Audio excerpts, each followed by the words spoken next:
সুদর্শন পুরুষের নামে চলছে ভয়াবহ ষড়যন্ত্র। সোশ্যাল মিডিয়াতে আমরা দেখলাম এডলাফ খান নামে একজন ব্যক্তিকে শ্রেষ্ঠ সুদর্শন পুরুষ হিসেবে বিবেচিত করা হয়েছে। যারা তাকে সুদর্শন পুরুষ হিসেবে নাম্বার 1 পুরুষ হিসেবে বাংলাদেশে বিবেচনা করেছেন, তারা বাংলাদেশের সকল পুরুষের গালে থাপ্পড় দিয়েছেন। এই লোকটি অভিশপ্ত বলেছেন বিশ্বনবী মুহাম্মদ রাসূলুল্লাহ সাল্লাল্লাহু আলাইহি ওয়াসাল্লাম। যারা তাকে সুদর্শন বলছে তারা হয় বোতল খেয়েছে, আর না হয় মাথার স্ক্রু ঢিলা হয়ে গেছে। রাসূলুল্লাহ সাল্লাল্লাহু আলাইহি ওয়াসাল্লাম বলছেন, যেই পুরুষ নারীদের বেশ ধরে, আপনারা দেখেছেন এডলাফের খানের যে হাতে নেল পালিশ, পায়ে নেল পালিশ, বুড়ো পিলাক করা, সে বলতেছে আমার বাড়ি থেকে বাসা থেকে বের হতে 2 ঘন্টা সময় লাগে। আমরা যারা পুরুষ, আমাদের বাড়ি থেকে বের হতে কয় ঘন্টা লাগে? 5 মিনিটই তো লাগে না, 5-10 মিনিটে আমরা বের হয়ে যাই। তার মেকআপ করতে 2 ঘন্টা লাগে। সে নারীদের বেশ ধরেছে, তার পোশাক আশাক নারীদের মতো, তার সাজসজ্জা মেকআপ নারীদের মতো।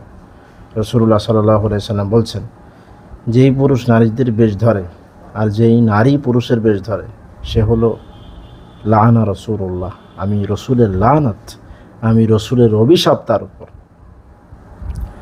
যে ব্যক্তির উপর রসুলের অভিশাপ, সেই ব্যক্তি কোথায় যাবে? জাহান্নামে যাবে। রসুলের অভিশাপ প্রাপ্ত থাকা অবস্থায় তো জান্নাতের আশা করা যায় না।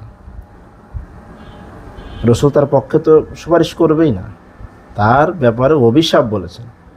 আর এই অভিশপ্ত যারা, তাদেরকে আমরা বলতেছি সুদর্শন পুরুষ। নাউজুবিল্লাহি মিন যালিক। যার সুদর্শনের কথা শুনলে মানুষ হাসে।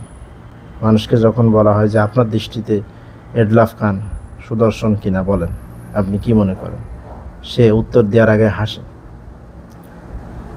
সকলেরই একই অবস্থা। ওকে যারা বিবেচনা করেছে, যারা পরীক্ষা নিয়েছে, নিরীক্ষা করেছে, তাদেরকে আমাদের একটু দেখা উচিত। এডলাফ খানকে তারা সুদর্শন পুরুষ হিসেবে বিবেচনা করছে, তারা কারা? তারা কি আদৌ সুস্থ মস্তিষ্কের কিনা? শুধু এডলাফ খান না, যেই খানই হোক, যেই হোক, যেই মেয়েরা, যেই নারীরা জিন্সের প্যান্ট পরে, শার্ট গায়ে দেয়, সিগারেট খায়, পুরুষের বেশ ধরে, তারা অভিশপ্ত। আর যেই পুরুষেরা মেয়েদের মতো চুল রাখে, মেয়েদের মতো হাঁটাচলা করে, কথাবার্তা বলে, মেয়েদের মতো সাজসজ্জা করে পুরুষ হয়ে, সে অভিশপ্ত। সে কখনো সুদর্শন হতে পারে না, সে কখনো ভালো মানুষ হতে পারে না, সে একজন লানতপ্রাপ্ত অভিশপ্ত।